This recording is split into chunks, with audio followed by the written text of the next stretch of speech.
Hello, hello, hello, everybody. It's Susie McMahon. We're back for my virtual book club with my guest, our group expert, Francine. Mhm. And we are so excited to welcome back Pamela Terry. First time we had you in our group was when we read your novel, fantastic novel, Sweet Taste of Muscadines. Yeah. And today we're going to discuss, with no spoilers, Through an Open Window. Pamela, welcome back. Thank you. It's tickled to be here. Good to see you both. Thank If we you. could do it in person. So Thank you, Francine's going to Susie. read Pamela's bio for those that may not know her, and then we'll go from there.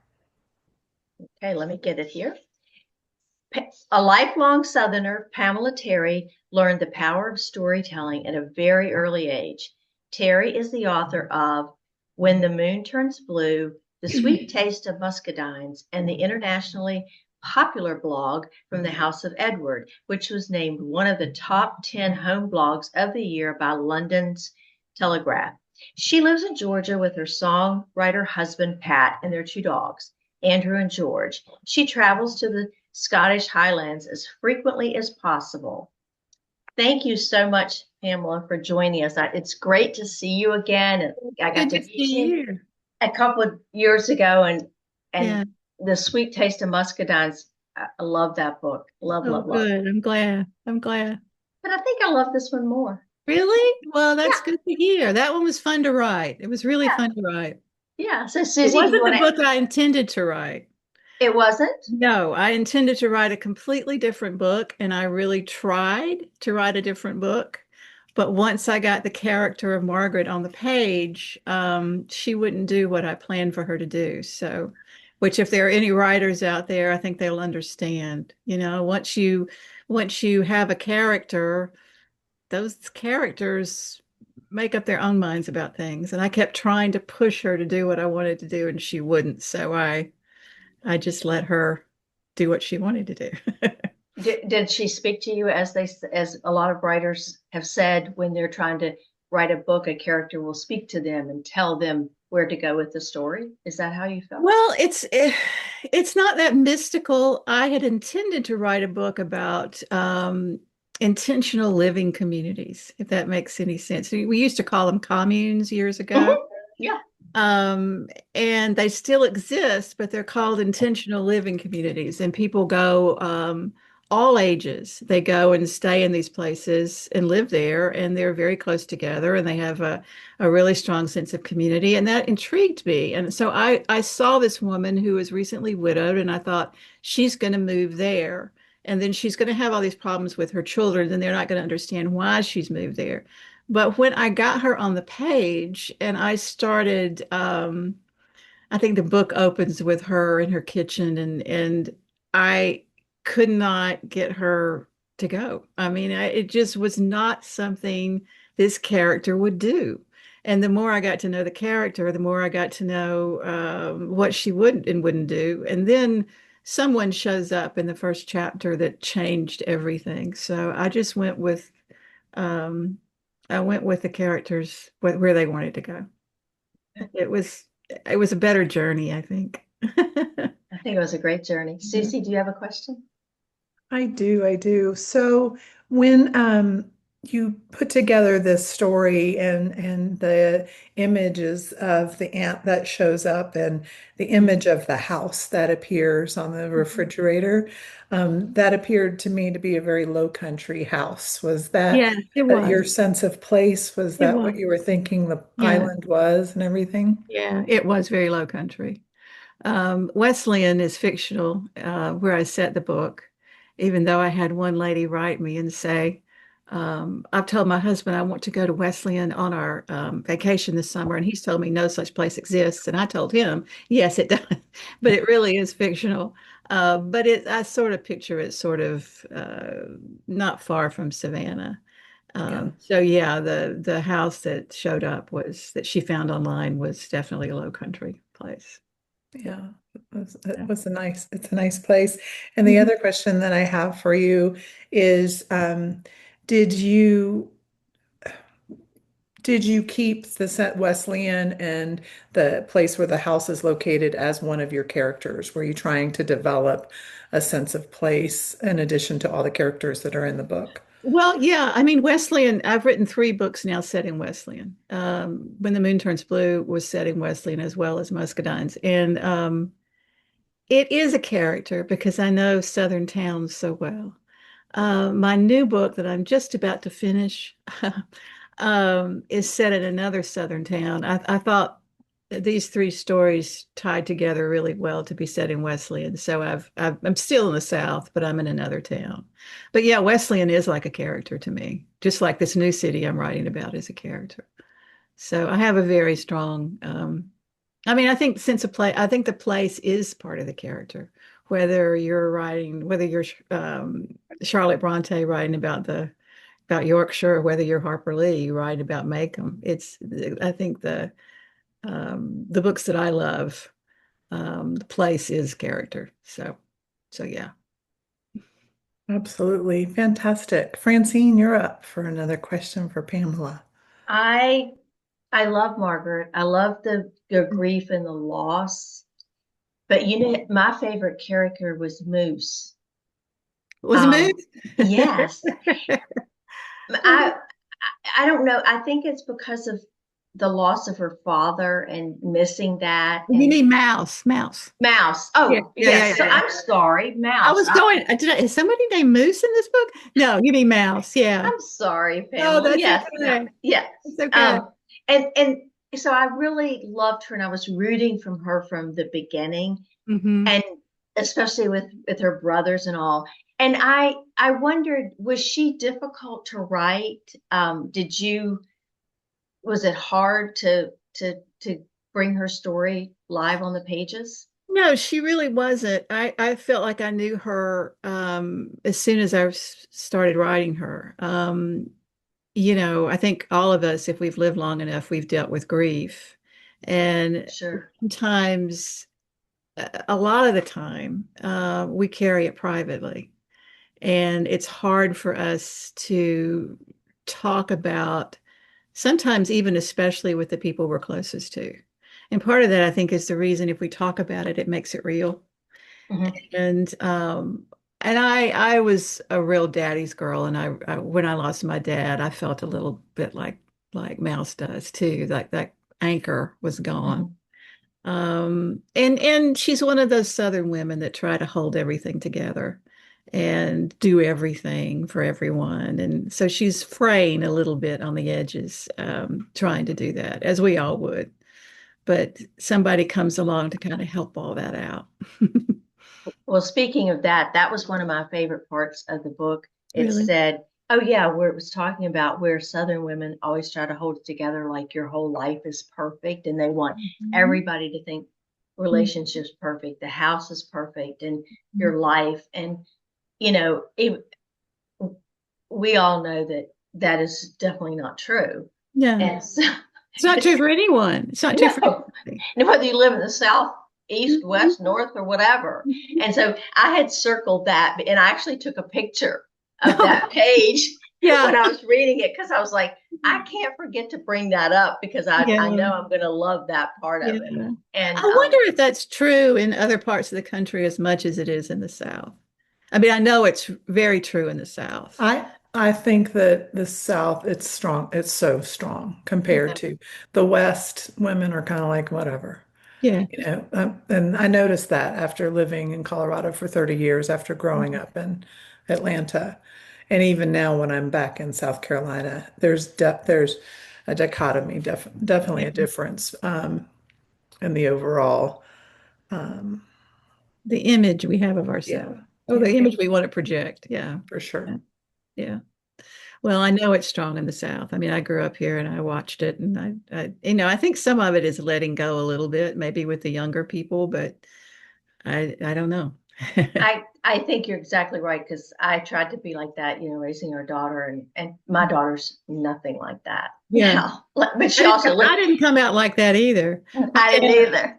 I remember my dad once said to my mother, mother told me, he said, she really doesn't care what anybody thinks.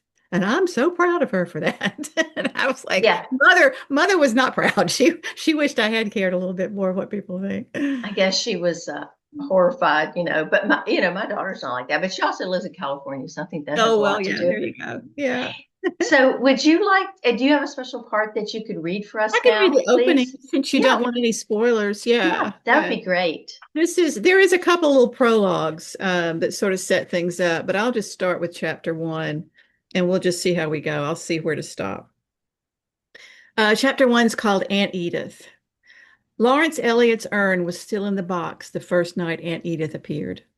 A hint of spring had been threading the early March air, and Lawrence's widow, Margaret, had gone to bed with the windows wide open like always, knowing sleep was nothing more than a wish. The fragrance of tea olive was drifting into the room, heavy and sweet as buttercream frosting. And just as Margaret's eyes were becoming used to the darkness, there she was, standing regal and tall at the end of the bed, great Aunt Edith. In her blue shirtwaist dress and that string of discolored pearls, the old lady was as unambiguous as the Lincoln Memorial, despite being fashioned of shadow. Margaret had sat straight up like she'd been poked in the back with a stick. But Aunt Edith was dead as a doornail and had been for over 4 decades. Margaret Elliott was sure about that. Her aunt was lying beneath a red maple tree out in Crestwood Cemetery. You could see her marble headstone from the street. When she'd been 18 years old, Margaret had watched the silver coffin disappear into that deep red hole in the ground while Myrtle Phillips sang The Strife is O'er, a little off key. The coffin had reminded her of Aunt Edith's old Buick. Same color, same chrome.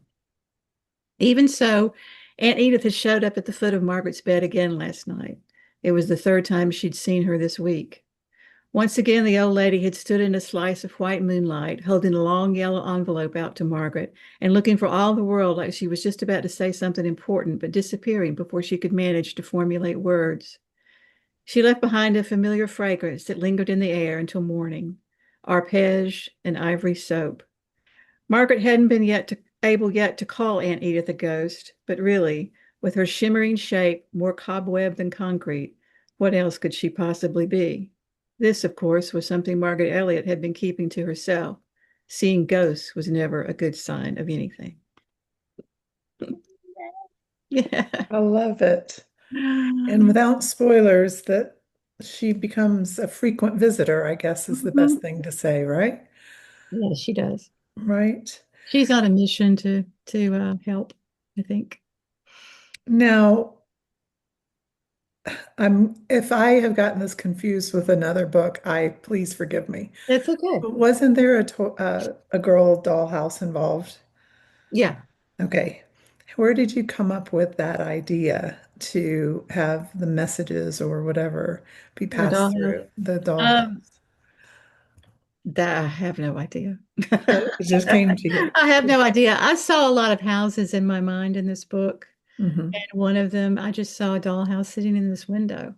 And I knew there had to be a history of that. What was the history of that dollhouse? One of the characters was grew up infatuated with the movie Practical Magic. And she had always wanted to have a shop like, well, she wanted to be one of the witches in Practical Magic. And she found out that was not easy as it sounds.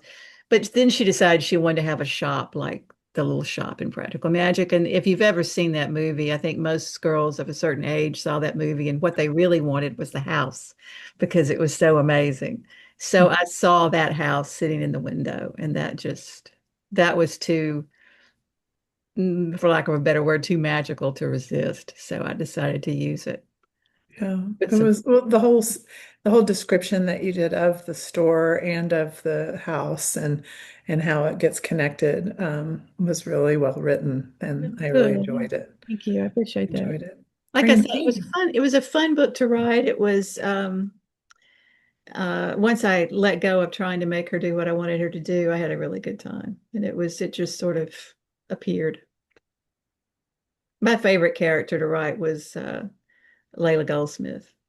Um, she she was she was really fun to write. So That's what I was going to ask you next. Who was your favorite character? Because it was that's a fun book to read. good. Even amidst all the grief and Hmm. loss and all that, it was fun to see what was going to happen to them. Good. Like, can you talk a little bit about your writing process? Do you write from the start to the finish, and did you know the ending before you?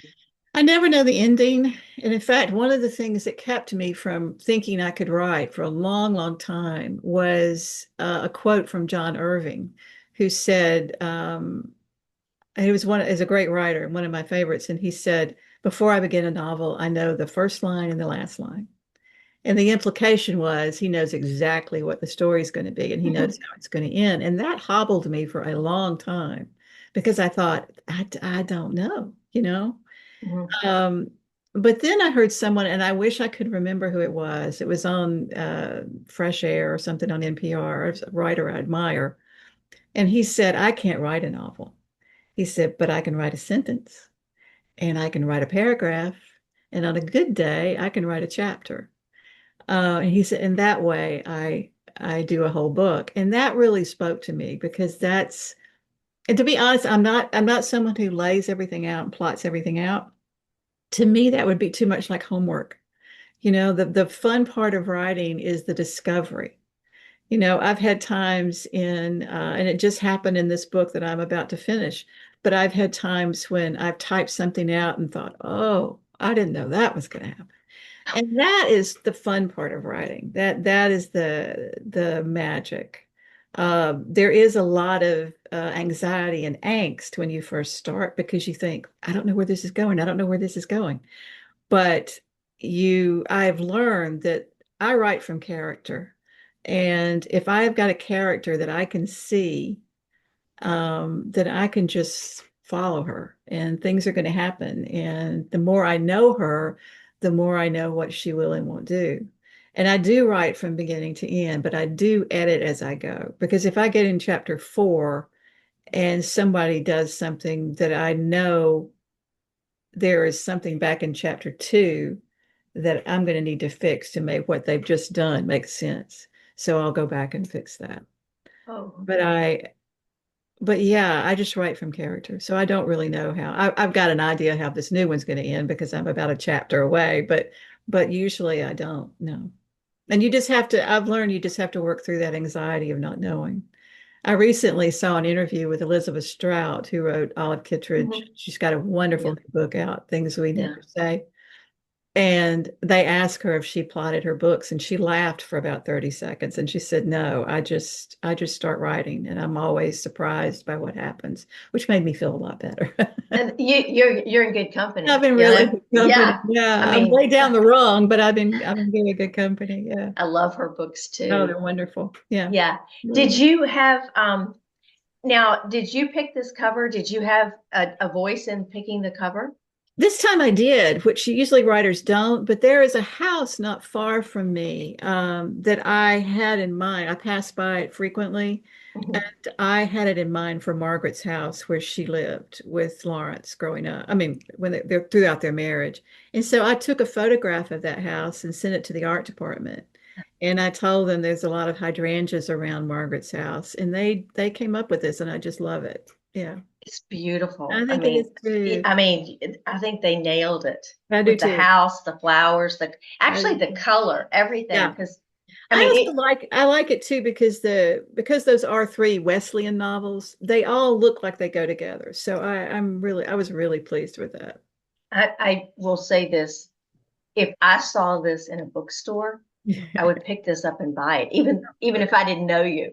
I'll have to tell them. Please do because I've been really, really lucky with all three of my covers, and I've heard well-known writers say, we don't have, and you really don't have that much of a voice Mhm, in what happens. I tend to trust the art department because they know what they're doing. They also know what sells. I mean, they told me the first book to send some ideas, and I did, and my name was really small on the bottom, and the title was really pale, and they said, no, you can't. So they know what they're doing, but I've been really lucky because I know a lot of well-known writers have had real problems not liking their covers. I've heard them mhm. say so, and I've really liked all three of mine. So Yeah, that must have been nothing a but book was gorgeous. gratitude to the Woodland House Art Department. Yeah. Yeah. Yeah, I love the Sweet Taste of Muscadine's cover is gorgeous as well. Mhm. So you've mentioned twice, you've given us some teasers that you're finishing a book. Tell us Yeah, about it and what to expect and when to expect it. it's a coming of age story. A child who was how she learned about life and about an artist that she met when she was a young child. It's there's parts of it that's autobiographical, not autobiographical, but are inspired by my own life. And it's another one that I've really enjoyed writing. A lot of characters and I just think I think it's a hopeful story, which I hope to be. I've told somebody I really thought that this book was going to be a lot darker than it was. In fact, I kind of I mean, just what's going on in the world. I thought it was going to seep into the story, and I was expecting that, and it didn't happen. And it ended up being a hopeful, forgiving, loving book. And I realized when you write, you learn a lot about yourself too, which is one of the things I love about writing. And I realized that there's a part of me that even with all the turmoil in the world, that remains hopeful and forgiving and loving, and that is okay to write about. It doesn't have to be um, all reality. It is reality, but it's a hopeful take. So It's, I'm it, hoping this one will be as well.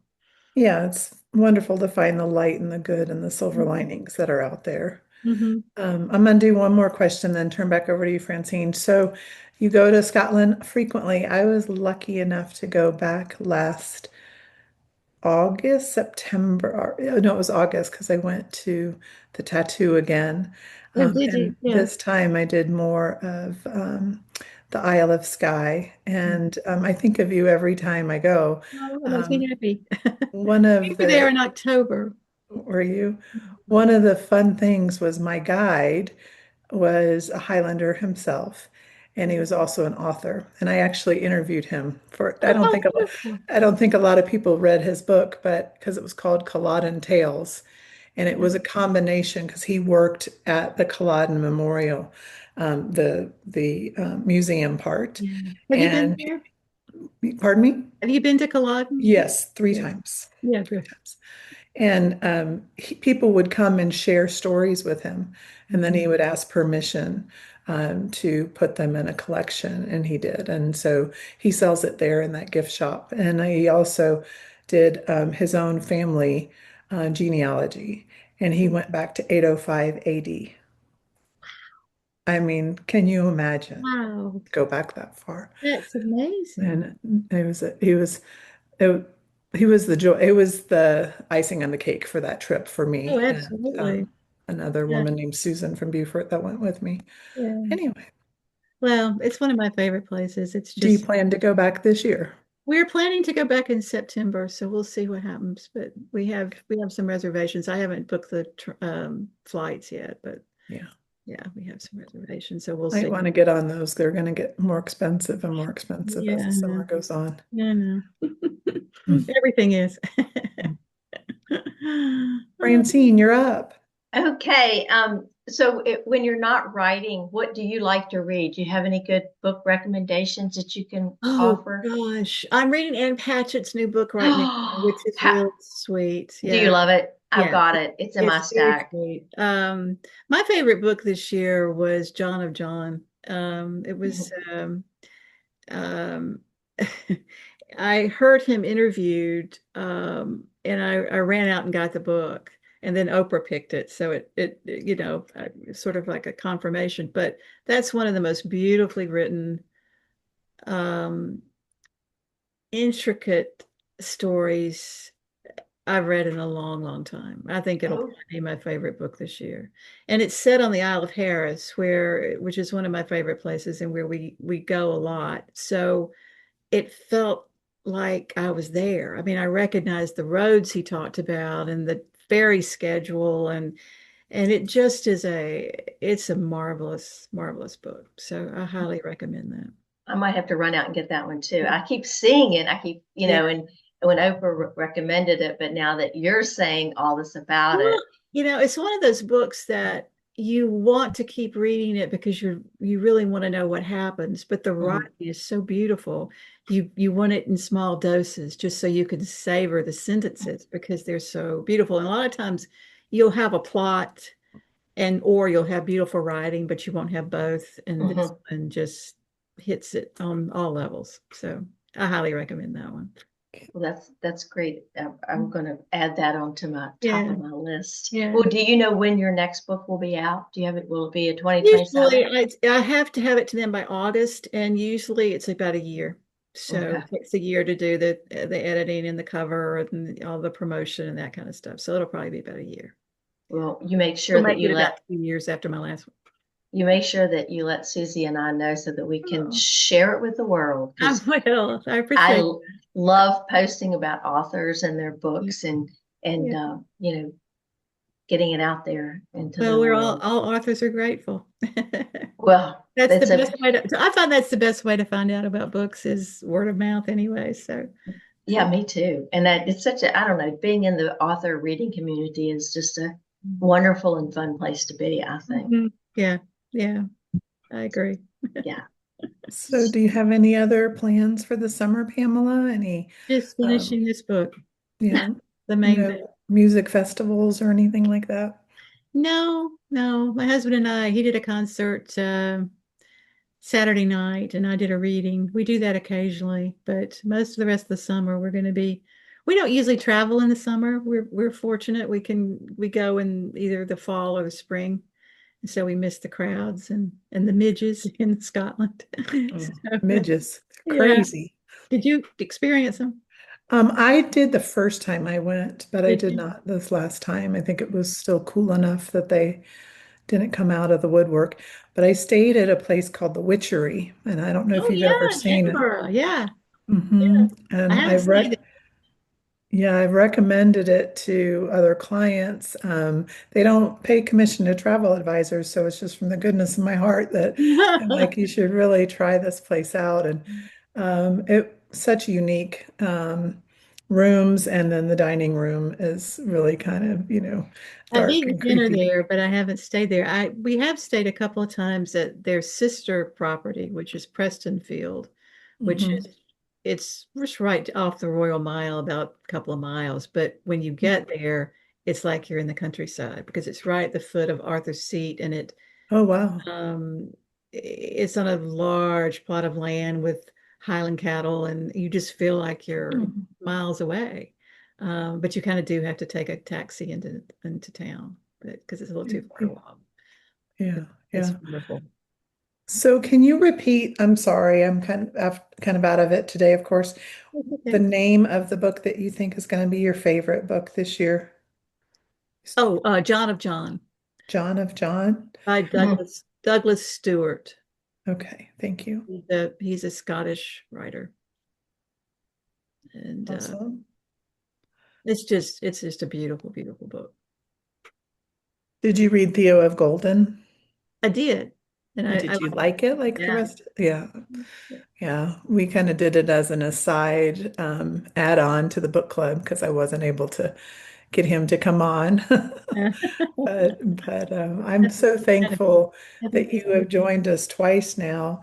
oh. Francine, I'll let you do the last question and then we'll wrap it up for the day and we'll release this out to the world. Okay. Oh, good. Okay. Well, my last question is um, not really a question, just a comment that I really, really love this book. Thank you. I just thought it was just a wonderful story. And again, it was a fun book, even though it had grief in it, but I find it heartwarming to read about forgiveness, second chances, love, hope. And Mhm. I'm like you, in times where sometimes people aren't willing to forgive Mhm. or reconcile, this is what we need to read, and people need to take lessons from it, I think, because Yeah. people make mistakes and we need to to learn from our mistakes and move on. So this was a beautiful book to read that Thank and you. experience it. So I in all of my books, someone asks, "Is there a theme that you tend to hang on to?" And that's not something a writer really, I don't think, really thinks about. But mhm, I've looked back over all three of my books, and I think it would be forgiveness is my theme. It's really hard for me, I've found, to write an unredeemable character. I start off sometimes with, and I have in all three books, a character that I think I'm not going to like, and that the reader is not going to like, and they shouldn't, there's mhm. reasons they don't like them. But as I get to know them, nobody's unredeemable. So there's usually reasons that people behave the way they do. And so that's good for me and hopefully good for the reader too. So I'm I glad think you so. liked it. It means a lot to me. Thank you. Mhm. Thank you. Thank you both, Francine and Pamela, for joining us today for this wonderful conversation. It was fun. And I wish you the best of luck this summer as you finish your current work. And Francine, keep having fun playing tennis. And Thank you. I wish everyone well. And we'll be releasing another author interview a little bit later in June. And that would be Robert Gwaltney on his new book, Sing Down the Moon. Oh, what a great title. Yeah, yeah. Well, thank you, ladies. I'm going to stop recording and I'll send you the video when I have it. Thank Thank you. you, Susie. Thank you, It was Pamela, fun for and an this honor. time. Thank you both. Thank I you. Take care. You You too. too. Bye. Bye. Bye.